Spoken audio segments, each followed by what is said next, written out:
आपके उस पार्ट की हड्डी को कैसे ठीक करें कि आपका जो पार्ट है वो सीधा हो जाए।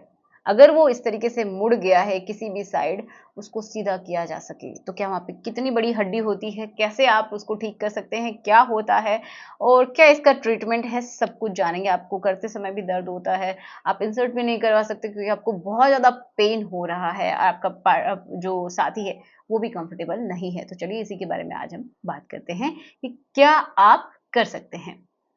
तो चलिए शुरुआत करते हैं। सो मेरा नाम है एकता। तो चलिए समझ लेते हैं।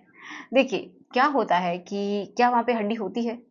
तो मैं आपको क्लियर कर दूं, पहले ही बता देती हूँ कि वहाँ पे कोई हड्डी नहीं होती है, क्योंकि बहुत सारे लोग ऐसा सोचते हैं जिनको इसके स्ट्रक्चर के बारे में नहीं पता है कि वहाँ पे कोई हड्डी होती है जो कि मुड़ गई है, क्योंकि उनका पार्ट एकदम से ऐसा फील होता है कि जब भी थोड़ा सा भी उसके अंदर हार्डनेस आती है तो उनको बहुत हार्ड फील होता है एंड पूरी तरीके से मुड़ जाता है। तो उनको ऐसा फील होता है कि कोई हड्डी है जो कि मुड़ जाती है, जो कि गलत बात है, ऐसा होता ही नहीं है।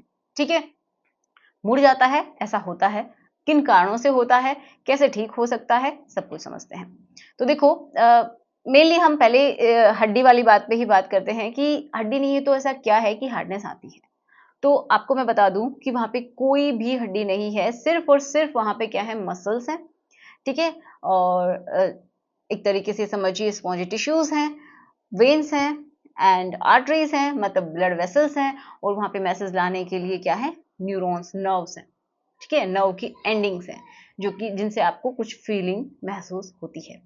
ओके, ये सब प्रेजेंट होता है वहां पे। और वहां पे जब ब्लड आता है आर्टरीज के थ्रू, तो क्या होता है, हार्डनेस आ जाती है एंड जो वो जाता है वेन्स के थ्रू तो वो खत्म हो जाती है। समझ रहे हो? जब ब्लड उन टिश्यूज के अंदर आके भर जाता है, जो स्पॉन्जी टिश्यूज होते हैं, जब उनके अंदर आके ब्लड भर जाता है तो वो एक तरीके से फैल जाते हैं। जो वो फैलते हैं तो आपकी जो चमड़ी है, जो स्किन है, वो भी फैलती है, साथ में मसल्स वहां से ये समझिए फैल जाती हैं आगे की तरफ, और उनकी गर्थ भी बढ़ जाती है, जिससे आपको बहुत हार्ड फील होता है क्योंकि ब्लड उसके अंदर भरा हुआ है। जब आपका पूरा काम हो जाता है तो ये ब्लड वेन्स के थ्रू निकल जाता है। निकलने का मतलब है आपकी बॉडी में चला जाता है, अगेन फिल्ट्रेशन का जो प्रोसेस है उसमें चला जाता है। ओके, इसी वजह से हार्डनेस आती है।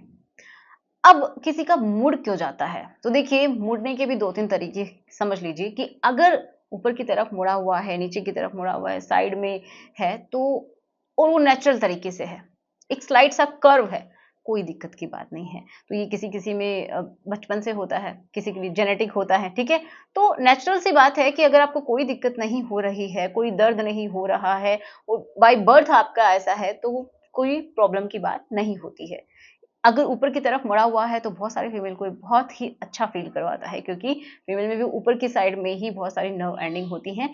जब भी वहां पे घर्षण होता है, क्योंकि जब वो ऊपर की तरफ है तो सीधी सी बात है ऊपर की तरफ ही घर्षण होगा, तो उनको बहुत अच्छा फील होता है, तो वो लोग तो खुश हो जाएं। हाँ, जिनका किसी भी साइड में है, जैसे कि लेफ्ट राइट या फिर नीचे की साइड में है, तो उनके लिए भी बहुत सारी पोजीशंस हैं जिनको ट्राई कर सकते हैं और वो एक्सपेरिमेंट करके देखें कि कहाँ पे उनको कैसे अच्छा लगता है। तो बहुत सारी पोजीशन हैं जिनको ट्राई कर सकते हैं, तो वो लोग भी दुखी ना हो। ठीक है, अब बात करते हैं कि अगर बहुत ज्यादा ही मुड़ गया है तो क्या होता है। तो देखो स्लाइड सा मैंने बताया कर्व हो सकता है, जैसे कि एक बनाना है उस तरीके से एक स्मूथ सा कर्व हो सकता है, कोई दिक्कत नहीं है। लेकिन अगर इस तरीके से मुड़ गया है तो प्रॉब्लम है। ठीक है, दिक्कत कब होती है, देखिए अगर स्लाइड से आपका मुड़ा हुआ है किसी भी साइड में, लेकिन अगर आपको प्रॉपर तरीके से हार्डनेस नहीं आ रही है तो दिक्कत है, क्योंकि मेन इंपॉर्टेंट होती है हार्डनेस आना और मेंटेन रहना कुछ समय के लिए, जब तक आपको रिक्वायर्ड है ना। अब बात करते हैं कि अगर आपका पार्ट बिल्कुल ही इस तरीके से मुड़ गया है, एक कर्व के जैसा, मतलब स्मूथ कर्व नहीं है, बहुत ही एक एंगल के जैसा बन रहा है, ठीक है, बहुत ही शार्प एक कर्व बन गया है, तो अगर ऐसा है तो बहुत सारे लोगों को दिक्कत होती है, क्योंकि ये समझिए इस हिस्से में बहुत ही अंदर तक स्कार बन गया है, एक फाइब्रोइड के जैसा बन गया है, जिससे आपको पेन हो रहा है। ओके, तो फिर आप क्या करेंगे, तो इसका इलाज आप खुद से नहीं कर सकते, ये बिल्कुल करवा सकते हैं, आप खुद से नहीं कर पाएंगे, ना ही दवाइयों से क्योर हो पाएगा, आपको डॉक्टर से मिलना ही पड़ेगा। तो आप यूरोलॉजिस्ट से मिल सकते हैं एंड या फिर आप सेक्सोलॉजिस्ट है उससे मिल सकते हैं और प्रॉपर तरीके से काउंसलिंग करवाए और क्या आपको प्रॉब्लम है, किस तरीके से आप इसको ठीक करवा सकते हैं। तो बहुत सारे लोगों को दवाइयों से तो नहीं हो पाएगा, ऑब्वियस सी बात है, इंटरनल प्रॉब्लम है, तो थोड़ा सा सर्जिकली कोई प्रोसीजर किया जाए जिससे कि आपकी जो फाइब्रोइड है इसको निकाला जाए एंड कुछ इसके अंदर इम्प्लांट किया जाए, तो इस पार्ट को बहुत हद तक ठीक किया जा सकता है। ठीक है, तो आशा करूंगी वीडियो आपको अच्छा लगा होगा। अगर आपके लिए हेल्पफुल है तो प्लीज लाइक करना, शेयर करना उस इंसान के साथ जिसके साथ ये दिक्कतें आ रही हैं। तो चलिए मिलते हैं नेक्स्ट वीडियो में। Thanks for watching, good bye.